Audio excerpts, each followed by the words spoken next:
What did you think about learning at that point? Just survival.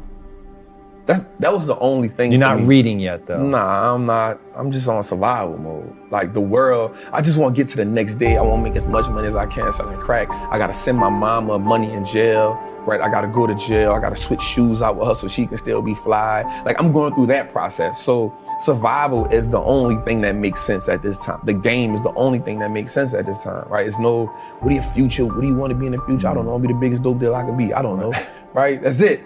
So he says something to me. He says, man, y'all playing the wrong game. And so in my mind, like I'm fresh. I'm like, man, what the fuck are you talking about?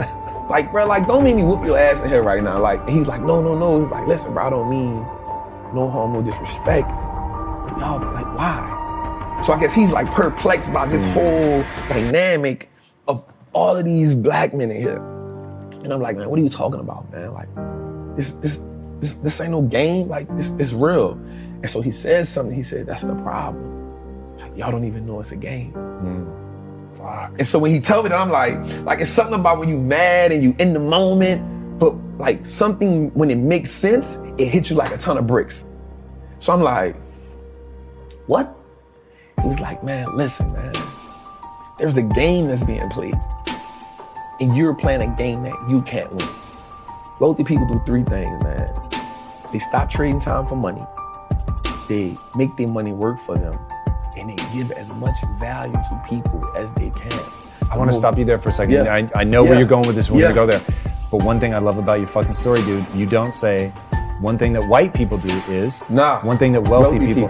Getting people to see that, to me, that's the game, is recognizing that this it doesn't break along racial lines the way people think it does. And my time working in the inner city showed me this is not about that.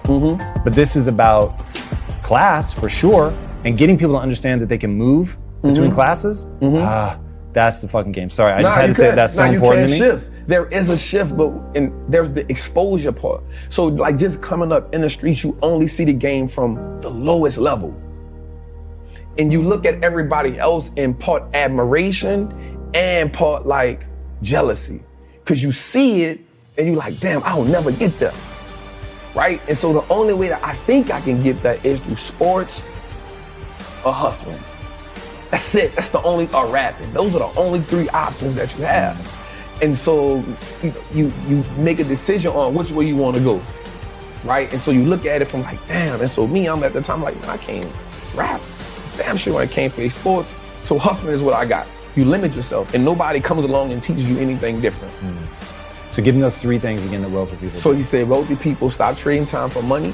They start making their money work for them, and they give value to as much value to people as they can.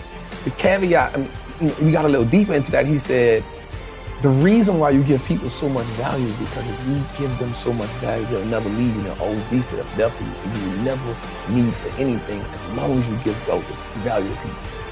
And so I learned that as I got older. That part really didn't make sense to me at the time, but the money working for you part, and I was like, how do you make your money work for you? Again, all I know is how to go get money. That's all I know. So later on in that, he says wealthy people do three things. So we in a cell for about 45 days. So all of his conversations, now that you said, it never was black or white. Every conversation with him about money and transition was always wealthy people do.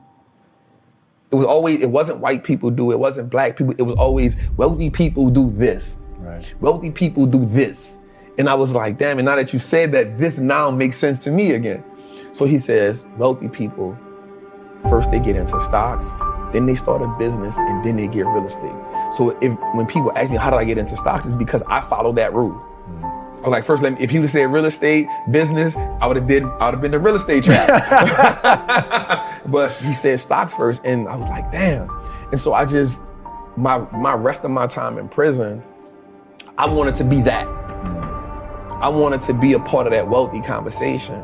So in prison, it's easy to get, I took my time, I researched the Warren Buffetts and the Peter Lynch's, and I'm not gonna lie, in the beginning, that shit was like Chinese to me. Right? This is a foreign language. And so what happened to me was it started reminding me of being in the streets. Everything about it. And I heard this term one time that said, the real gangsters are on Wall Street. The real gangsters are in the government. And I was like, damn,